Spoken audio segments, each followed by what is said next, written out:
Hello दोस्तों, आज हम जानेंगे आर्क वेल्डिंग में पिंच इफेक्ट क्या होता है। तो जानेंगे बच्चों पिंच इफेक्ट क्या होता है। आर्क वेल्डिंग में बच्चों मोड ऑफ मेटल ट्रांसफर की अगर हम बात करें तो पिंच इफेक्ट भी एक मोड ऑफ मेटल ट्रांसफर होता है। आर्क की करैक्टरिस्टिक्स की बात करूं तो आर्क की करैक्टरिस्टिक्स होती है एक पिंच इफेक्ट। पिंच इफेक्ट क्या होता है बच्चों, जब किसी इलेक्ट्रोड में जो करंट जिसमें करंट फ्लो हो रहा है या फिर मैं कहूं करंट कैरिंग कंडक्टर में जब आपका इलेक्ट्रिक करंट जो है वो पास होता है तो हमें पता है बच्चों उसके चारों तरफ जो है मैग्नेटिक लाइन ऑफ फोर्स जो है सर्कल के फॉर्म में बनती है।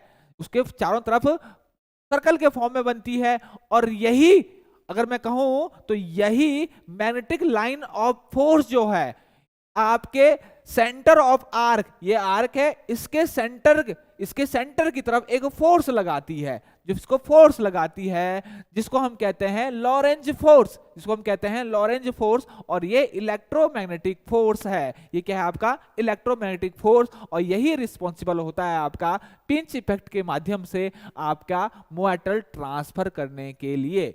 तो अगर मैं मोड ऑफ मेटल ट्रांसफर की बात करूं तो और कौन कौन से मोड ऑफ मेटल ट्रांसफर होते हैं।